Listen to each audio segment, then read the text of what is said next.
Bismillahirrahmanirrahim. Assalamualaikum warahmatullahi wabarakatuh. Selamat pagi.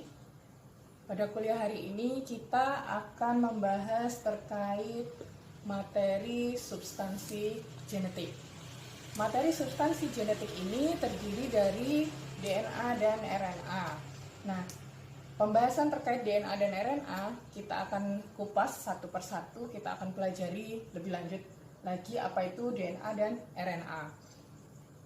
Sebelum kita mempelajari apa itu DNA dan RNA, berikut adalah cakupan materi kuliah genetika yang akan kita lewati dalam satu semester ini.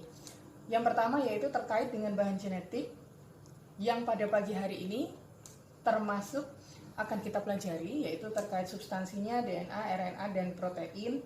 Kemudian sudah kita pelajari kemarin terkait pengertian dan cabang genetika. Kemudian nanti kita juga akan pelajari terkait dengan kromosom dan gen. Selanjutnya yaitu ekspresi genetik. Ekspresi genetik ini mempelajari antara interaksi-interaksi gen, produk dari DNA dan RNA tersebut. Kemudian sampai ke mutasi genetika populasi. Selanjutnya mempelajari terkait pewarisan genetik, yaitu monohibrid, dihibrid, trihibrid, sampai polihibrid, dan seterusnya. Baik, kita akan lanjutkan terkait materi substansi genetik. Di mana kita ketahui yang namanya substansi genetik itu terdapat di seluruh tubuh makhluk hidup, tidak terkecuali baik itu manusia, tumbuhan, hewan, sekalipun ke virus. Nah, berikut overview yang coba kita jawab sama-sama. Yang pertama adalah bagaimana mengetahui bentuk penentu suatu sifat dari makhluk hidup. Bagaimana sih bentuknya dan apa yang menentukan sifat dari makhluk hidup tersebut. Berikutnya yaitu bagaimana tersusun penentu sifat tersebut dan diwariskan dari generasi ke generasi berikutnya. Bagaimana pola penyusunannya. Selanjutnya yaitu bagaimana makhluk hidup mampu bertahan dan merespon adanya perubahan lingkungan. Seperti kita ketahui ya, yang namanya eksistensi makhluk hidup itu ada yang mengendalikan. Kalau mereka tidak bisa eksis, maka dia akan punah gitu. Nah, bagaimana makhluk hidup ini mampu bertahan dan sampai bisa merespon perubahan lingkungan sehingga dia masih bisa eksis atau masih stabil. Kita akan jawab satu-satu, apa sih yang melatar belakangi ini semua. Nah, ini juga ada pertanyaan, mengapa kita harus belajar terkait genetika? Pentingnya apa sih? Kita ketahui dasar kehidupan itu adalah DNA.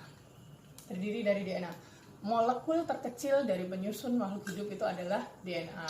Nah, DNA ini kemudian akan ditranskripsikan menjadi RNA. Informasi genetik terkecil, molekul terkecil ini akan ditranskrip menjadi bentuk RNA. Kemudian RNA ini akan berubah menjadi protein melalui proses translasi.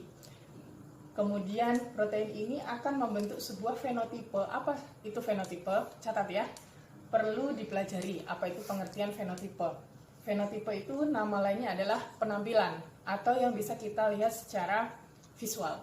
Nah, dari protein ke fenotip ini terdapat jalur biokimia yang kita nanti serangkaian dari DNA sampai ke fenotip kita akan pelajari satu persatu.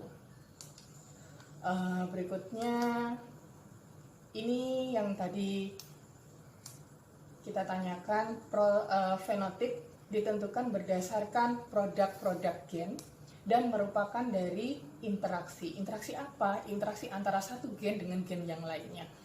Yang namanya gen itu tidak satu, tidak hanya satu di dalam tubuh makhluk hidup. Contohnya manusia, kita punya banyak sekali, bahkan ribuan gen yang mengendalikan suatu sifat. Nah, antara gen satu dengan gen yang lainnya itu saling berinteraksi menentukan fenotipe. Kenampakan atau penampakan seperti ini yang kita lihat sehari-hari itu merupakan fenotipe, bukan penampakan yang lainnya. Kemudian Berikutnya adalah aplikasi analisis genetik. Untungnya apa sih ketika kita belajar genetika? Salah satunya analisis genetik pada kegiatan pemulihan tanaman itu dibutuhkan dan dia mendukung untuk meningkatkan efektivitas dan efisiensi pengembangan varietas unggul yang lebih baik. Jadi manfaat kita mempelajari genetika itu sangat banyak. Dari yang tadi kita mempelajari unit terkecil penyusun kehidupan sampai nanti kita ketemu yang namanya fenotipe atau penampakannya, sampai nanti digunakan untuk analisis genetik untuk pengembangan varietas unggul yang lebih baik. Nah, apa saja isi atau penyusun dari bahan genetik tersebut? Kira-kira bahan genetik itu merupakan sebuah informasi genetik yang dia harus stabil, nggak boleh labil. Ketika dia labil, itu artinya apa? Kalau labil itu kan nggak jelas ya. Yang namanya stabil itu mampu mempertahankan karakter individunya. Kalau dia labil, coba misalkan DNA itu labil, otomatis pasti kacau ketika akan diwariskan dari satu generasi ke generasi berikutnya. Jadi nggak boleh labil, harus stabil. Berikutnya, informasi genetik dapat diwariskan secara akurat. Karena apa harus akurat? Nanti kalau tidak akurat, dia tidak bisa melangsungkan hidupnya dan tidak bisa berinteraksi dengan lingkungannya secara baik. Kemudian dapat dipertahankan dari generasi ke generasi. Informasi genetik juga membuka peluang agar makhluk hidup dapat bertahan menghadapi perubahan lingkungan. Tahu sendiri ya, yang namanya perubahan lingkungan, apalagi zaman sekarang, itu semakin dinamis. Di mana perubahan lingkungan ini barangkali lebih cepat daripada respon makhluk hidup itu. Sehingga kalau kita tidak informasi genetik yang diturunkan itu tidak akurat, tidak stabil, kemudian tidak punya peluang untuk bertahan, maka genetik ini akan terganggu. Nah, selanjutnya kira-kira ini adalah kalau kita ngomong berbicara terkait DNA dan RNA, kita bicara DNA terlebih dahulu, di mana DNA itu bentuknya kalau disusun senyawanya, kita breakdown senyawanya, kurang lebih seperti ini. Bentuknya rumit. Kalau nggak rumit, bukan DNA ya namanya. Rumit, kemudian senyawanya kompleks, kemudian bentuknya kira-kira kalau boleh digambarkan secara 3 dimensi seperti ini. Kalau yang ini kan 2 dimensi, yang ini kira-kira seperti ini, 3 dimensi, seperti ulir atau seperti spiral yang dia berlawanan arah. Ada yang dari kiri atas ke kanan bawah, ada yang dari kanan atas ke kiri bawah. Jadi dia akan berpilin atau double helix kalau kita sebutnya. Kenapa double? Karena di sini ada 2 utas atau 2 rantai yang dia saling berkebalikan. Makanya disebut, nanti ada istilah yang namanya double helix, single helix, seperti itu. Kalau DNA ini adalah double helix, dan di sini ini bentuk breakdown senyawanya. Kalau di sini adalah bentuk 3 dimensinya. Nanti lebih jelasnya akan saya uraikan lebih lanjut. Nah, ini yang luar biasa dari informasi genetik. Penyusun informasi genetik yaitu DNA, molekul yang kecil, dia merupakan senyawa sederhana dan sama untuk semua makhluk hidup. Bayangkan di sini senyawanya dia sederhana dan sama untuk semua makhluk hidup.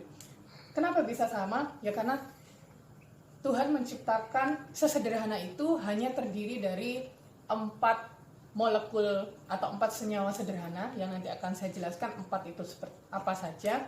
Kemudian sama untuk semua makhluk hidup, tidak terkecuali manusia, hewan, tanaman, kemudian jamur sampai dengan virus, gitu ya. Itu sama.